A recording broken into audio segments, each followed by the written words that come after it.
دنیا نے فیض پایا امت مسلمہ سے، لیکن آج حالت یہ ہے کہ ایسی ہوا چلی ہے کہ ہر شخص سوچتا ہے تمام شہر جلے بس ایک میرا گھر نہ جلے۔ تھوڑا سا نا دوسروں کے، حضرت صاحب موجود ہیں یہاں ماشاءاللہ، ایک بڑی تعداد ہے علماء کی، بڑے ماشاءاللہ مناظرین موجود ہیں۔ مناظرین اپنے دلائل بھی پڑھتا ہے اور سامنے والے کے دلائل بھی دیکھتا ہے۔ علمی عقیدہ ٹھیک ہو تو رائے کا اختلاف بڑی جگہوں پہ ہوا ہے، لیکن ساری زندگی صرف، میں کہہ چکا ہوں، عقیدہ ٹھیک ہو تو رائے کا اختلاف امام اعظم امام شافعی کے درمیان بھی کسی بندے سے نا اگر کبھی کوئی اختلاف ہمارا ہو بھی جائے تو وہ دلیل تک ہونا چاہیے۔ دلیل مل گئی تو اختلاف ختم۔ ہمارے ہاں اختلاف اب دلیل کی حد تک، رائے کے اختلاف کو، صرف رائے کے اختلاف کو لوگ بہت بڑا مسئلہ بنا لیتے ہیں اور آزمائش بن جاتی ہے بڑے لوگوں کے لیے۔ میں اب تو خیر کم جگہوں پہ جاتا ہوں، لیکن جہاں بھی جاتے ہیں نا جی، ابھی بھی 2 پرچیاں ہیں میری جیب میں، تو میں کئی دفعہ کہتا ہوں کہ میں پرچیوں والا مولوی نہیں ہوں، کسی مناظر کسی محقق کو دیجئے گا، لیکن ہر جگہ یہ پرچی، جو باتیں طے ہیں نا بالکل 100% طے، ہمارے بزرگوں نے طے کر دی، ان پہ بھی لوگ چاہتے ہیں کہ کوئی نہ کوئی بات کی جائے، کوئی نہ کوئی نیا عنوان چھیڑا جائے، اختلاف رائے ہو جاتا ہے۔ جو بابرکت لوگ ہوتے ہیں وہ ساری زندگی کسی ایک پہلو پر ہی چیزوں کو طے کرتے ہی نہیں گزارتے، وہ آگے بھی بڑھتے ہیں، وہ کچھ کام بھی کرتے ہیں۔ یہ کیا بات ہوگی کہ دیکھیں نا صحابہ کرام علیہم رضوان کے درمیان رائے کا اختلاف ہوا، لیکن دلیل کی حد تک۔ حضرت عمر فاروق منبر پہ تشریف فرما ہے، کوئی حکم دینے لگے ہیں، حضرت ابو ایوب انصاری کھڑے ہو گئے، یہ میری بات آپ نے یاد رکھنی ہے۔ حضرت ابو ایوب انصاری کھڑے ہو گئے، انہوں نے کہا، یا حضرت ابو ذر غفاری، انہوں نے کہا عمر نہ آپ کا حکم مانیں گے نہ آپ کی اطاعت کریں گے۔ کیا ہوا بھائی؟ کہنے لگے کہ کل جب سب کو ایک ایک چادر ملی تھی تو آپ نے 2 چادریں کیسے لے لی؟ اس کی یہاں تہمت بن سکتی تھی، یہاں کرتا، اور آپ نے کرتا بھی بنایا ہے اور تہمت بھی بنائی ہے، 2 کیسے ہو گئی؟ تو حضرت فاروق اعظم رضی اللہ تعالیٰ عنہ، انسان کو صرف تعریف نہیں سننی چاہیے، اس کے اندر تنقید کا بھی حوصلہ ہونا چاہیے۔ ہمارے اسلاف فرمایا کرتے تھے دشمنوں کی باتیں توجہ سے سنا کرو، وہ تمہیں نکھار دیتے ہیں، وہ ڈھونڈ ڈھونڈ کے وہ چیزیں لاتے ہیں جو تمہارے فائدے کی ہوتی ہیں، غور سے سنے تمہارا مخالف کیا کہتا ہے۔ لیکن حوصلہ ہی نہیں ہوتا، عادت بن جاتی ہے۔ اب تو کچھ لوگوں کے بارے میں محسوس ہوتا ہے کہ تنخواہ پہ بندہ رکھا ہوا ہے خوش آمد کرنے والا، کیونکہ وہ بیچارہ ادھر ادھر جاتا ہی نہیں، اور ایسی رٹی رٹائی کہانی سناتا ہے کہ جس میں سے محسوس ہوتا ہے کہ نہیں یہ تو طوطا ہے، تو پوری کر کے یاد کر لی۔ عزیز بھائی، تنقید کا، حضرت عمر بڑے جلالی ہیں لیکن وہ اپنی ذات کے لیے نہیں ہیں، پوری بات تسلی سے سنی اور بڑے حلم اور بردباری سے کہا میرا بیٹا جواب دے گا۔ حضرت عبداللہ ابن عمر یا آپ کے بیٹوں میں سے کوئی کھڑا ہوا اور انہوں نے کہا حضور آپ نے حکم دیا ہے تو میں عرض کرتا ہوں۔ کہنے لگے چونکہ مال غنیمت میں چادریں تقسیم ہوئی تھیں اور سب کو ایک ایک ملی تھی، تو ایک میرے والد کو ملی تھی تو ایک مجھے بھی تو ملی تھی نا، میں نے سیدنا عمر کو دے دی اور ان کا کرتا بھی بن گیا اور تہمت بھی بن گئی۔ اب جو سامنے بیٹھے تھے نا جنہوں نے اعتراض کیا تھا، انہیں دلیل مل گئی ہے، جواب مل گیا ہے۔ اب انہوں نے یہ نہیں کہا کہ نہیں نہیں صحیح بتائیں، نہیں میں گھر بھی جاؤں گا تلاشی بھی لوں گا، نہیں یہ نہیں کہا کہ میں اس پر حلف بھی لوں گا، دلیل مل گئی، قربان جائیں۔ یہ ہے بندہ مومن کی شان۔ فوری طور پہ دوبارہ حضرت ابو ذر غفاری اٹھے اور اٹھ کے کہنے لگے عمر اب آپ بات کریں، ہم آپ کا حکم بھی سنیں گے اور فرما برداری بھی کریں گے۔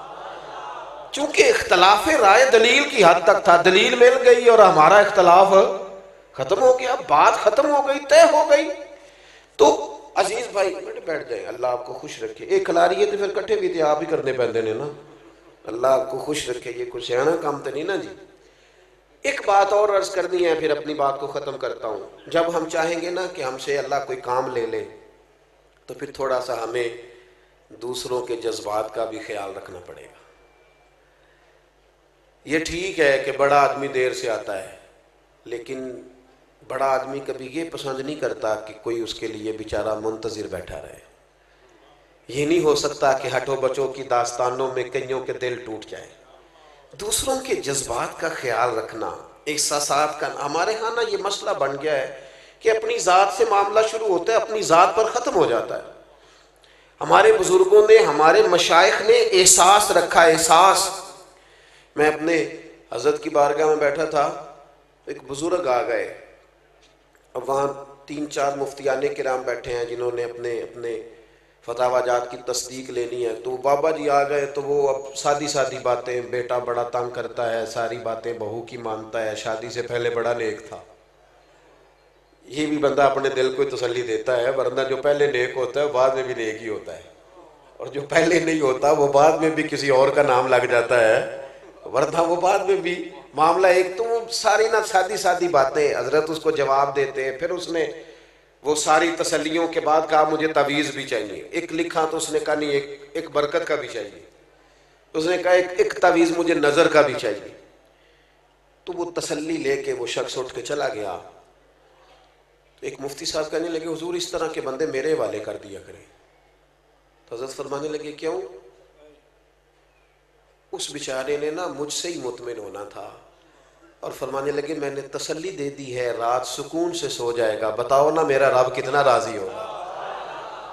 یہ جو احساس ہے نا کسی کا، یہ جو احساس ہے، یہ جب طبیعت میں پیدا ہو جاتا ہے نا، جب اس کے اندر جب ذوق پیدا ہوتا ہے۔ میں جمعہ لیٹ نہیں کرتا، اس لیے کہ جب مجھے کوئی لیٹ کرے تو مجھے تکلیف ہوتی ہے، اس لیے میں بھی نہیں کسی کو لیٹ کرتا۔ میں کہتا ہوں جب میں لیٹ نہیں ہونا پسند کرتا تو کوئی بیچارہ کیوں لیٹ ہو۔ تھوڑا سا احساس، میں نے کہا تھا بات ختم کرنی ہے، آپ مصروف ہیں اس میں کوئی شک نہیں، لیکن گھر میں اماں ہے، اس کا دل کرتا ہے جب آپ جائیں تو وہ سارا دن کی باتیں آپ سے کریں۔ والد بیچارے بیمار ہیں، کئی دفعہ معذور ہیں، کسی جگہ بیٹھے ہیں، وہ منتظر ہیں، انہوں نے ساری بات آپ سے کرنی۔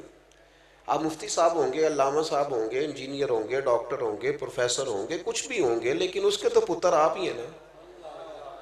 یہاں آپ کو تھوڑی دیر وقت گزارنا ہے، نہ سمجھ آئے تو پوچھ لو جناب ام ایمن سے، کس طرح رسول کریم جا کر خبر گیری کرتے۔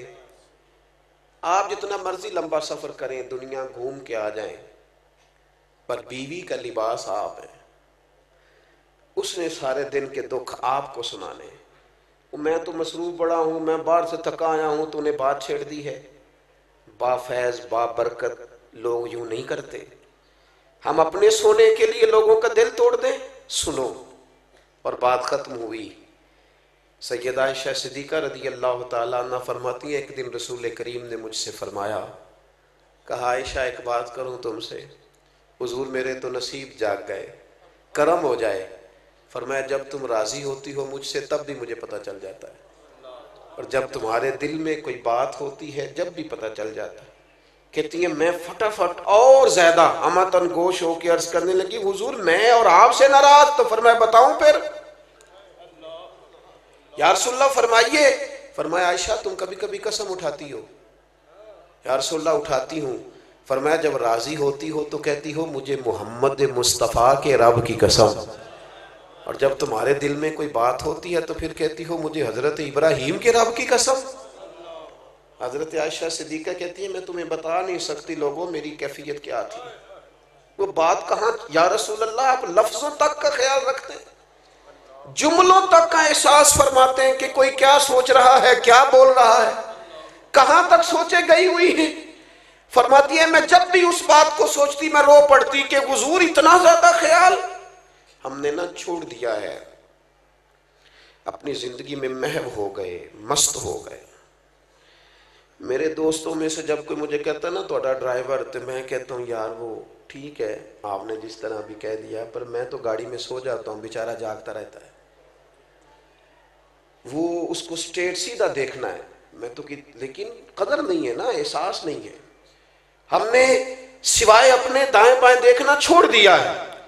اپنے آپ کو بابرکت بنائیں، با فیض بنائیں۔ مومن کے لیے وہ اجر ہے جو کبھی ختم نہیں ہوگا۔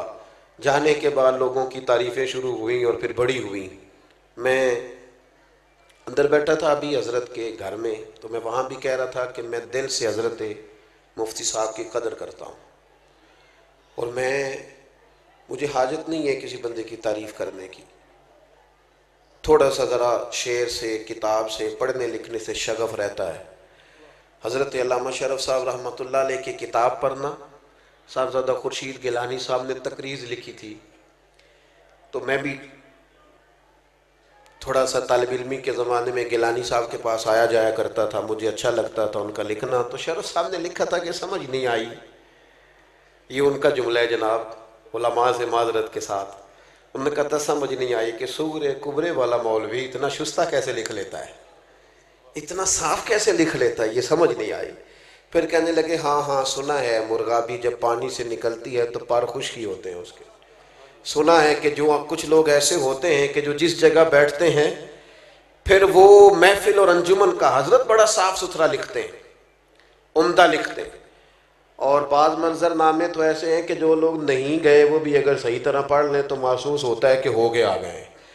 تو کچھ لوگوں کی قدر کریں اپنی زندگی میں۔ میں ایک جگہ پہ موجود تھا تو مجھے وہاں کے لوگ کہنے لگے کہ ہمارے یہاں کے بعض علماء سے ہمیں شکوہ ہے، آپ بڑے اچھے ہیں۔ میں کہ میں اتنے رہندہ نہیں نا تاں کر کے، اگر آ گیا پکا تو پھر معاملہ شاید کچھ اور ہوگا۔ یہ ہوتا ہے ایسا، جو چیزیں زیادہ قریب ہوتی ہیں وہ بعض اوقات زیادہ، جو زیادہ دور ہو وہ محسوس ہوتا ہے کہ شاید زیادہ بڑی ہے۔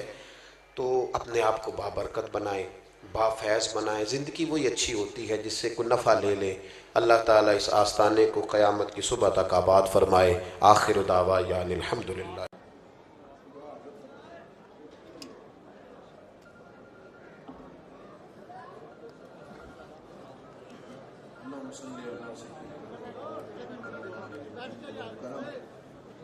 وآلہ وبارک وسلم۔ اللہ ہماری حاضری قبول فرما، ہماری حاضری قبول فرما۔